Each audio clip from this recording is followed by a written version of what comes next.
Fala galerinha, tudo bem? Aqui é o Juan. Seguinte, tô entrevistando meu primo, o Arthur. Então explica pra eles, pra quem não te conhece, quem é você. Galera, pra quem não me conhece, né, eu sou Arthur, professor de Química aqui do Nota 10. E o Juan é meu primo e tô aceitando participar dessa pequena entrevista aí.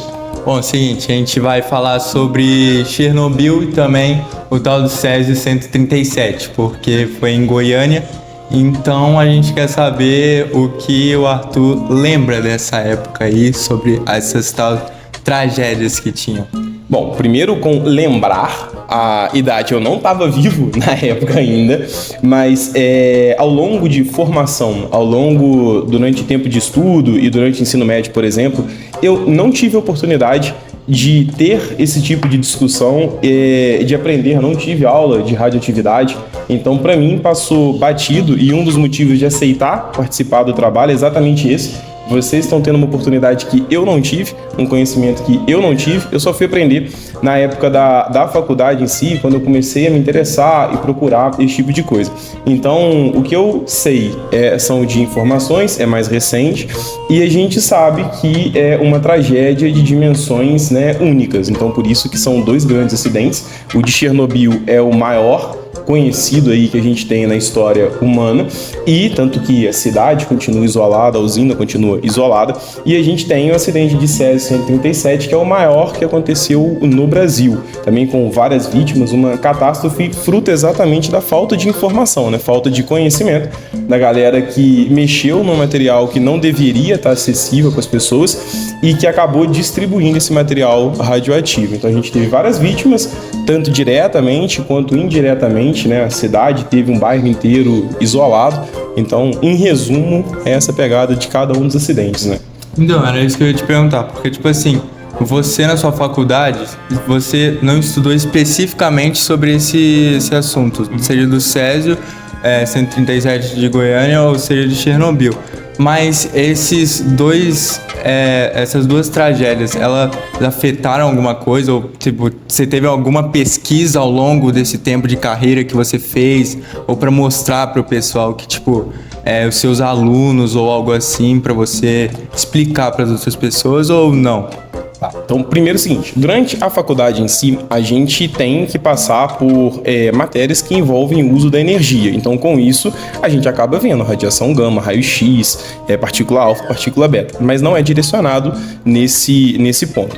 Para mim, eu busquei mais informações porque eu também tive a sorte de, quando eu voltei para licenciatura, o João 23, né, o Centro de Ciências ainda ficava no João 23, e lá tinha uma exposição sobre a Segunda Guerra Mundial, sobre as bombas que tinham lá e sobre os efeitos da radioatividade. Então eu acabei meio que, primeiro por curiosidade, de buscar, conhecer o que foi e tudo mais, e aí Chernobyl é o mais expressivo, e o dos casos do Césio, ele veio meio que na sequência. Quando você começa a buscar sobre acidente nuclear e tudo mais, vem Chernobyl, mas automaticamente vem sendo sugerido o do Césio 137.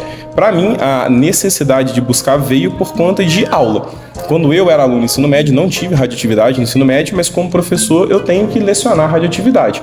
Então aí eu tomei partido de buscar o que era, assistir séries, assistir filmes, documentários. A gente tem uma riqueza muito grande na internet, né? A série da HBO de Chernobyl é muito completa. O canal do Castanhari, Nostalgia, ele tem um vídeo aí de uns 40 minutos, se eu não me engano, sobre o acidente de Césio. Ele relata a mesma coisa sobre Chernobyl.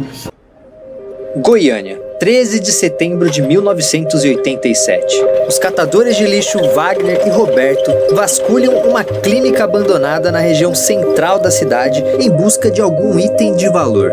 No local, a dupla encontra uma máquina abandonada feita de aço e chumbo. Certos de que tiraram a sorte grande, os dois carregam o aparelho até a casa de Roberto e começam a desmontá-lo com o objetivo de vender as peças separadamente. Mal sabiam eles do pesadelo que estava por vir. Foi assim que começou uma das maiores tragédias envolvendo radiação da história do nosso país: o acidente radiológico de Goiânia. Olá, meus queridos amigos, tudo bem com vocês? Eu sou o Felipe Castanhari e hoje... Então, para dar aula, eu busquei também curiosidades para poder trazer não só aquele quadro, né, só a teoria, mas que desse informações. Mas para mim foi basicamente a necessidade de dar aula sobre o tema que me fez conhecer mais, contextualizar mais. E assim, como você tinha falado, houve diversas pessoas que morreram nesses casos, nessas duas tragédias que afetaram muito o mundo, assim. Mas você poderia explicar, tipo assim, dar uma explicada de como que a radioatividade ela afeta no organismo da pessoa? Claro. E de maneira, óbvio, resumida, senão a gente vira uma aula, mas a gente tem que os materiais radioativos, eles acabam liberando algumas partículas, alfa, beta, aí pode ser nêutron, pode ser próton, mas em resumo, alfa, beta, e libera radiação gama, por exemplo. Ela é uma onda eletromagnética, então assim como a luz, ela é basicamente a energia, e ela é muito mais poderosa que raio-x. A título de curiosidade, quando você faz um raio-x, o que acontece? Aquela energia do raio-x ela é suficiente para atravessar tecido, mas ela não atravessa o osso. Então, quando você faz um raio-x, o que você tem é a sombra do seu osso. Só que a radiação gama ela é muito mais poderosa que o raio-x. Então, ela tem energia suficiente para quebrar tanto as ligações entre os átomos. Então, se você pensar, por exemplo, em termos de tecido, ela pode romper tecidos, então é onde vai dar queimadura, sua pele vai ter as feridas. E como ela tem uma energia muito grande, ela é capaz de atravessar o seu corpo.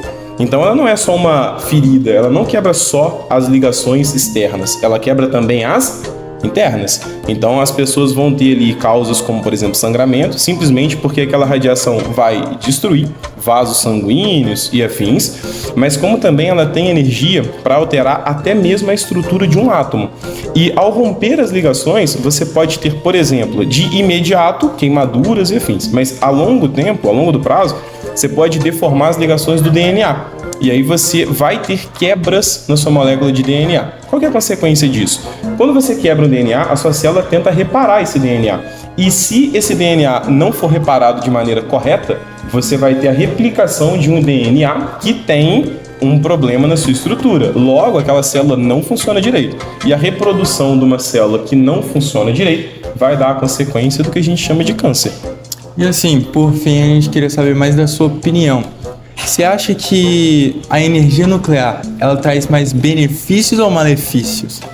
Olha, eu acho que, tudo tem os dois lados, obviamente. Eu acho que, considerando um cenário de um uso racional, a energia nuclear, ela tem tudo para ser um futuro, porque você tem quantidades muito pequenas de amostra com um potencial de energia muito grande. Então, eu acho que ela é algo benéfico, mas como tudo que a gente tem, ela carece de uma evolução. Primeiro, maior controle para que a gente não tenha acidentes, mas principalmente capacidade de tratar os resíduos. Hoje os resíduos não são tratados. Na grande maior parte, grande maioria das usinas e tudo mais, esses resíduos são simplesmente armazenados e deseja-se que eles fiquem lá até perder a capacidade de fazer mal. Então, assim, a gente precisa que esses resíduos sejam tratados para que a gente possa ter um material que não causa mal à natureza. Hoje esses resíduos não passam por isso, hoje eles ficam armazenados.